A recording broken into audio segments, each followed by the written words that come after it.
What's up, y'all? It's me, Tasha C. And this particular video, I will be reviewing, recapping, with a little dazzle spoilers, not a fully detailed review like I do with most of my reviews. Dolomite is my name.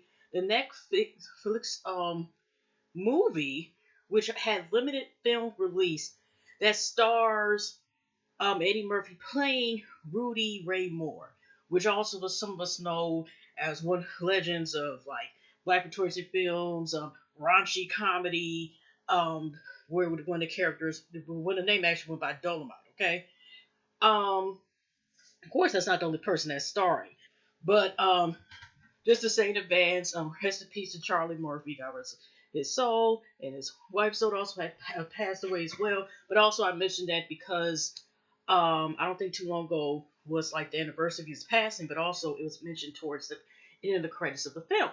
So, like I said, shout out to my YouTube family. You're not part of my YouTube family, go ahead and subscribe. It's over here, the bell below, and also go ahead and hit the the bell to get all the notifications. I also review Greenleaf, well, season 4 of Greenleaf at the moment, and I'm starting to review the Oval Tyler Perry show. Both Tyler Perry shows are now BET that started last week. The Oval and the Sisters and Did Mix Man. Check out that show you haven't already. And also the reviews for that, Euphoria, when it comes back, or did that. So yeah, y'all just check, look, and also do a podcast where I'm doing a whole year like project where I just make a video, whether it's auto upload or video, whatever, for a whole entire year. But I'm just starting on day 20, the 21st. So anyways, y'all.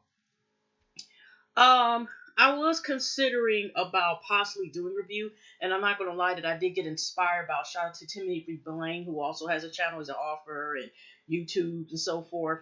And he made a review, and I think someone else.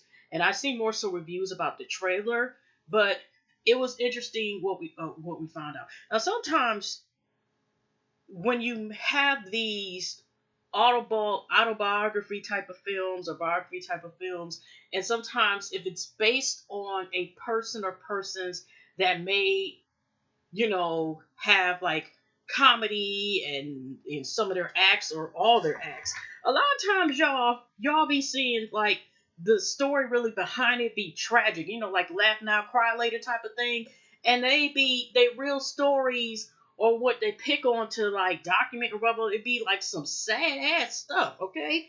So if y'all expecting more so of a comedy with just a little down, just like a little pinch of drama at the most, this is the film for you. And I'm not saying this just to be biased because how many stars was in there for everybody from what's Keenan from Keenan to Craig Robertson to Titus. I hope I'm saying his name correctly. Forgive me, y'all.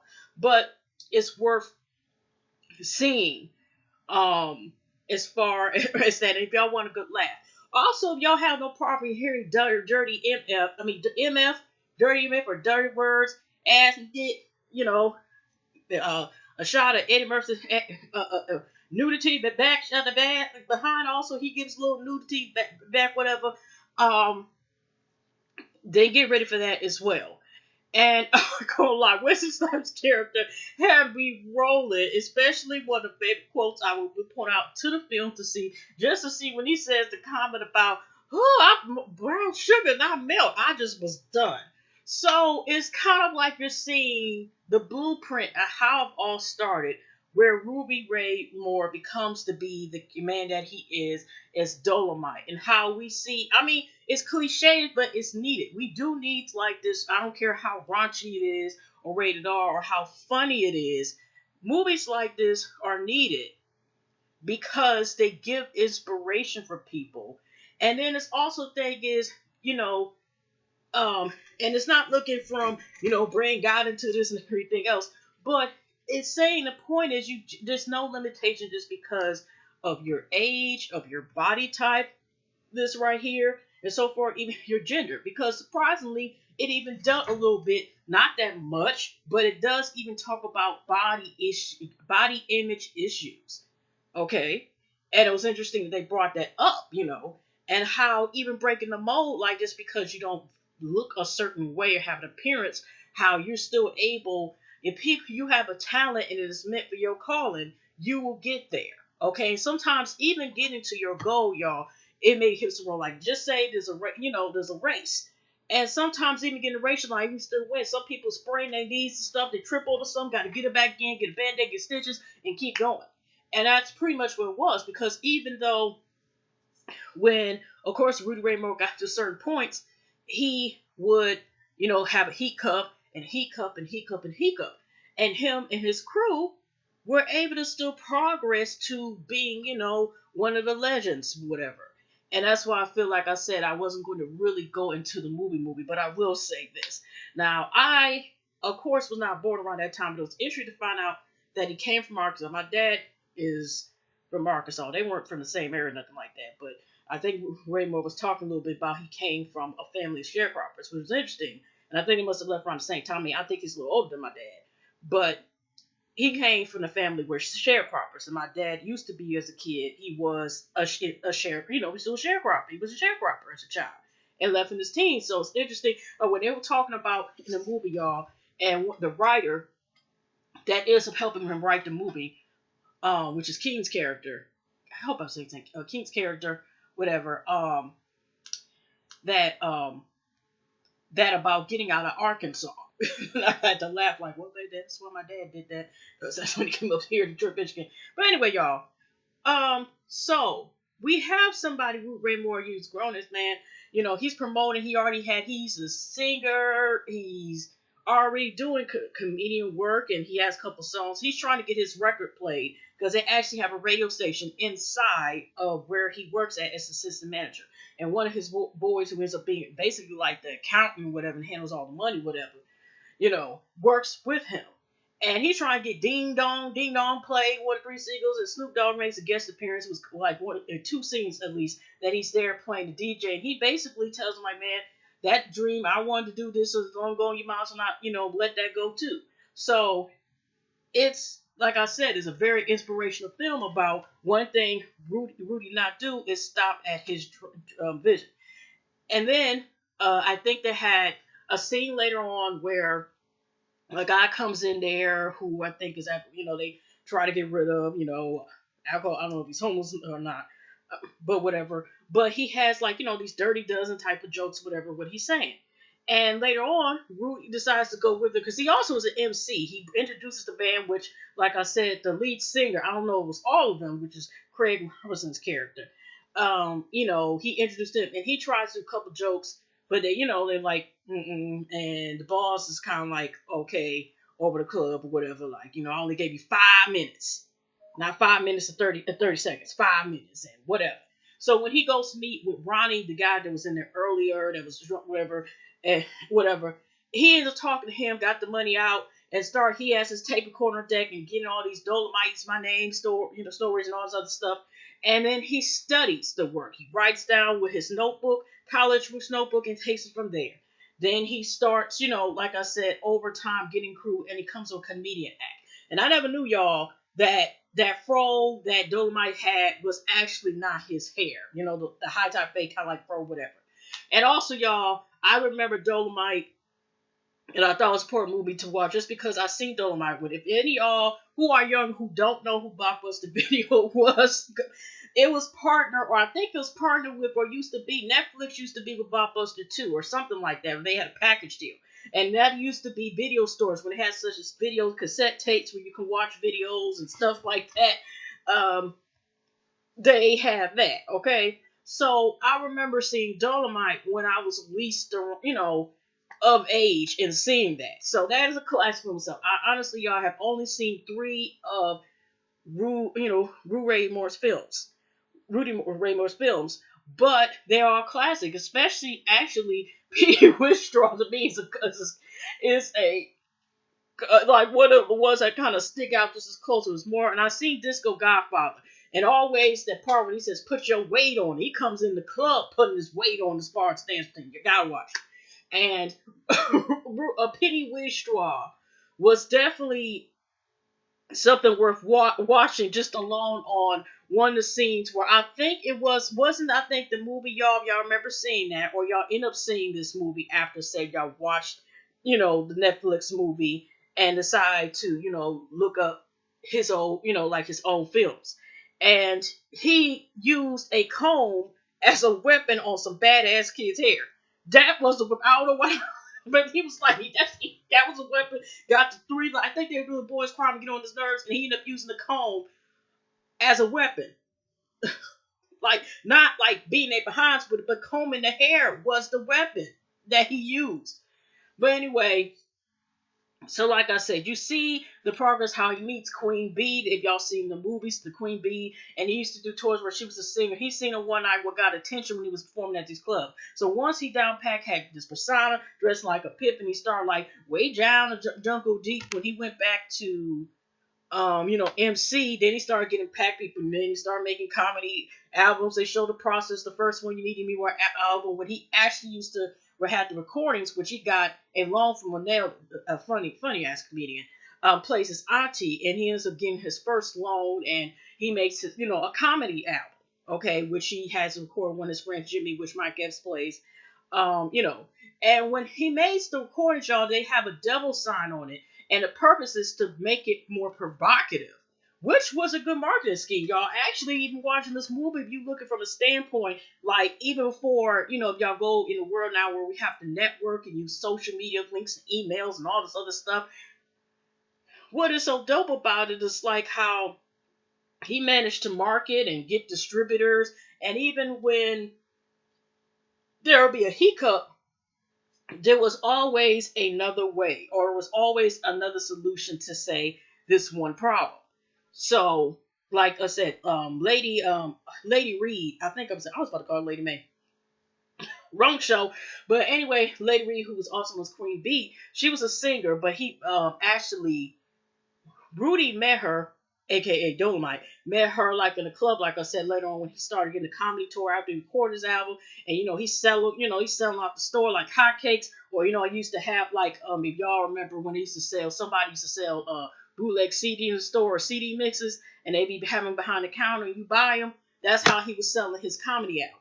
And then when it gets later on, like I said, the reason I want to bring the Lady May point because he actually was doing his comedy tour with these clubs, and she gets in a fight with her ninja who up and cheating on her. He slapped and she punches him, into 1995, because now that was before the 90s and stuff like that in the 80s. But that's he got attention, Snow to sing. That's where she came apart because I think she was the only woman of the crew. But before I, of course, look at like the plot, whatever, I thought Linnell, because I knew she was going to be in the film, was kind of like be more into the film, but she was only there for like a couple scenes, and like when he pays her back some of the money, whatever. So how, like I said, it came to be with time they made this film, which if y'all please even watch for the fact of how hilarious some of the behind the scenes when you're seeing the movie being made, and you actually will smile about like seeing when he accomplished or they accomplished another goal as far as Rudy and the crew, whatever, and when they make to another goal. But y'all, even seeing the love scene is hilarious, and seeing it from the get go. And also, even what the uniqueness was like also that Rudy had made, like they had this, his crew had stopped the barriers of making just a whole action film. They made it where you could have comedy and action all together. Okay, if you think about now, y'all, like I said, I'm not a horror film person, but think about when they have some of these horror movies and they have like a humor touch, whatever. I mean, they got horror comedy or horror comedy horror flick. I'm only also bringing this up because it's still a couple days about to be Halloween, so I'm bringing this up. I probably won't upload this until later on. I'm saying early. It's already early. It's 12:13 a.m. in the morning, October 29th, 2019. But what I'm saying is I'll probably upload this a little later.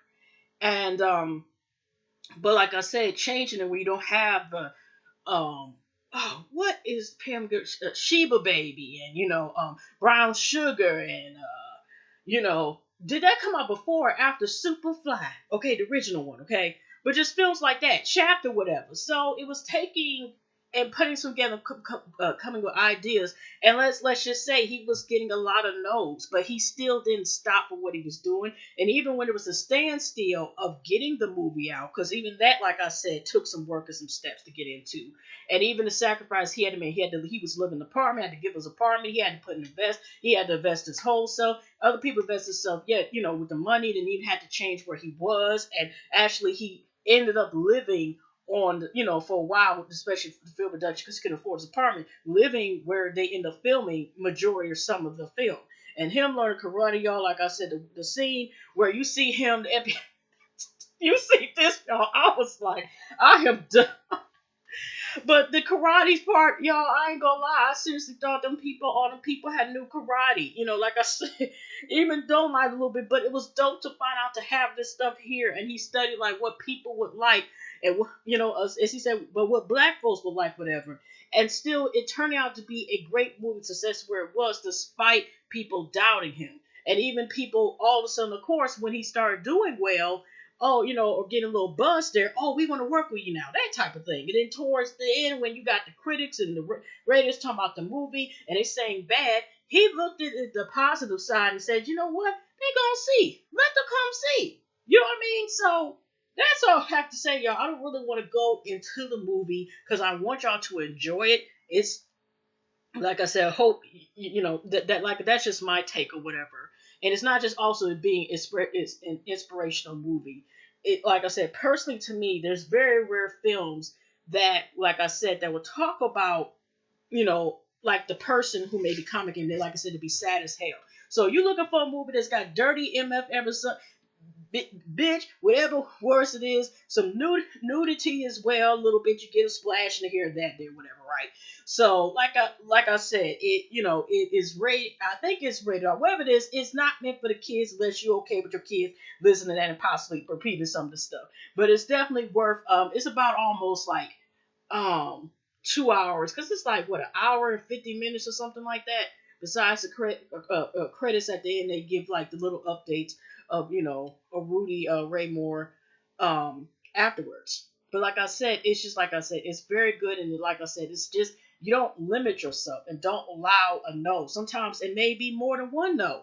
But guess what? You still don't keep trying, because, like I said, he kept going. Like I said, he was musician, actor, dancing, everything else, and he still didn't let that stop him from achieving his goals. And he had a team that still was with him from we seen from the beginning of the movie, and it was like a couple people who added on, but most of the people that were with him were consistently we seen the beginning of the movie, or no past the middle of the movie almost, but they still stuck and was consistent and went forth and continue on. So like I said, it's a movie worth, y'all got some time and you ready for some laughs, go ahead, because like I said, personally, at times I was cracking up at it, but it kept me very entertained. And like I said, the performances, they were cool, they were dope. Like I said, was just my character was still hilarious. I'm like, he was over the top, and I'll just leave it as that, because I would, like I said, y'all to see it for yourselves. Also, the actress that played Lady D, would also known as Queen Bee. Okay, um, phenomenal art, phenomenal. Like I said, everybody acting, it was not no watered down stuff like that. It really was a cool movie to see. And when y'all got the time, please watch that. Like I said, I'm not giving no spoilers. I know I'm rambling on, but yeah, y'all, hugs and loves, and y'all have a good night. And I'll see y'all in the next video. And like I said, I may be reviewing more movies recap, but like I said, if I was to give this, I ain't about to do the thumbs up thing. But like I said, I'll give it 4.5 stars out of 5. I'll give it that. I don't. I'll give it 5, because going for what I was going look for. No, I'll give it a 5 out of 5. I don't want to be on the right thing, but yeah, it's like I said, it's worth watching and seeing and enjoy. Like I said, it's inspirational, and it's got some comedy in there as well. And was, and it was also dope to see how when they show like some of the real scenes. If y'all didn't see Dolomite or don't remember it, which I ain't gonna lie, I gotta watch it again if I want to. Um, that some of the scenes, how they like reenacted and stuff, and how close it was. So Great job. We ain't gonna say good, we're gonna say great. Great. It was definitely worth me watching, and I'm gonna definitely refer it to my fam and other people and to y'all. Okay? Of course my YouTube family, but like to y'all. Please watch and enjoy. Thumbs up. Dolomite is his name. Okay then y'all. Let me get out of here.